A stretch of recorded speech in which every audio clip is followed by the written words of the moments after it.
Hello everyone, আমার আগের দিনে নতুন একটা ভিডিওতে সবাইকে স্বাগত। আর দেখো, রোজ সকালের মতন আজকে আমি ফুলের আপডেট নিয়ে চলে এসেছি। দেখো, এইটা হচ্ছে কুঁড়ি থেকে এবার ফুলটা ফুটেছে। দেখো, এই গাছে এইরকম ফুল 5টে কালার ফুল এইরকম ফোটে। দেখতে কতটা সুন্দর অবশ্যই কমেন্ট করে জানাবে। আর আজকে সকালের বাজার নিয়ে চলে এসেছে ডাঁটা, কাঁচা লঙ্কা, কুমড়ো আর ওল। আর অনেকটা বেলা হয়ে গেছে, এখন প্রায় 10টা বাজে। আমি সবজিগুলো কেটে নিচ্ছি। সবজিগুলো কেটে নিয়ে এবার রান্না করব। এবার ওলটা সেদ্ধ করব, ওল সেদ্ধ আর ডাঁটা আলু দিয়ে রুই মাছ ছিল দিয়ে ঝোল করব। এবার সবজিগুলো আমার কাটা হয়ে গেছে। সবজিগুলো আসলে কাজ করতে করতে আমি না জল খেতে ভুলে যাই, তাই মনে হয়ে গেছে জল খেয়ে নিচ্ছি। এবার কাচতে চলে যাব। আসলে আমাদের পুকুর আছে, পুকুরটা অনেক দূরে, সে কারণে ঘরে বাথরুমের মধ্যেই সব কিছু কাচাকুচি করতে হয়। পুকুরের কাছে অনেকটাই পরিষ্কার হয়, জামা কাপড় জানি, কিন্তু এতটা যাওয়া সম্ভব না, যে কারণে ঘরেই একটু একটু করে কম করে কাচতে হয়। আর হচ্ছে এই যে একটা কাঁথা কেচেছিলাম, এবার ডেটল জল দিয়ে এটা 5 মিনিট জাঁকিয়ে রেখে দেবো।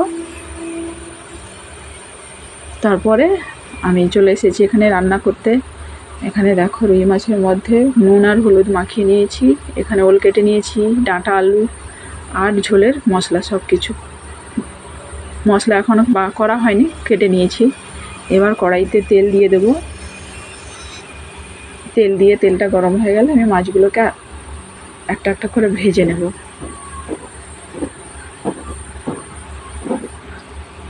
মাছগুলো দেখো ফাইনালি আমার ভাজা হয়ে গেছে। এবার ওই তেলের মধ্যে পেঁয়াজের বাটা, টমেটো, একটা কাঁচা লঙ্কা দেব, লবণ দিলাম। আসলে আমাদের তরকারি খুব রিচ পছন্দ করে না, ঝাল কম খায় আর কম মশলা তরকারি খায়, সেই কারণে সেরকমই করি। আর একটু কালারের জন্য লঙ্কার গুঁড়ো দিলাম। এবার মশলাগুলোকে ভালো করে হালকা আঁচে কষিয়ে নেব। আর ভিডিওটা শুরু থেকে শেষ পর্যন্ত দেখার অনুরোধ সবাইকে থাকলো। আর যদি মনে হয় চ্যানেলটা সাবস্ক্রাইব করে দেবে।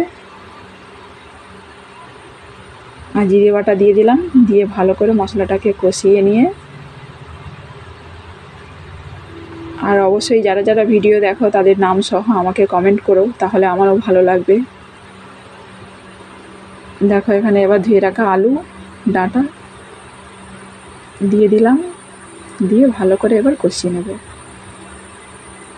কষানো দেখো প্রায় আমার হয়ে গেছে। এবার আর একটু এটাকে কষাবো ঢাকা দিয়ে।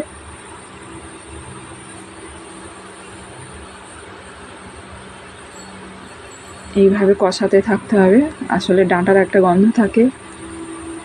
এভাবে কষিয়ে নিয়ে এবার জল দিয়ে ঢাকা দিয়ে দেব। তোমরা যারা যারা এরকম সিম্পল খাবার পছন্দ করো অবশ্যই কমেন্ট করে জানাবে আমাকে।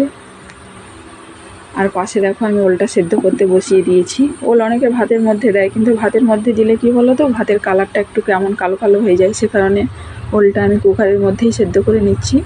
আর এখানে দেখো, ঝোলটা ফাইনালি আমার রান্না হয়ে গেছে, মাছের ঝোল। আর এখানে দেখো, সানার বাবা যখন বাড়িতে থাকে ওল ভাতে হোক আর আলু ভাতে, ও নিজেই হাতে মেখে খেতে পছন্দ করে, সে কারণে ও ওলটা মেখে নিচ্ছে। আর এখানে দুজনে খেতে বসে গেছি। এই যে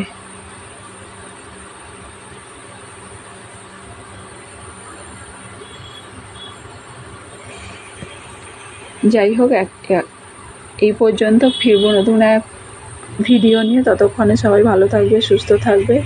সবাইকে থ্যাংক ইউ অ্যান্ড টাটা।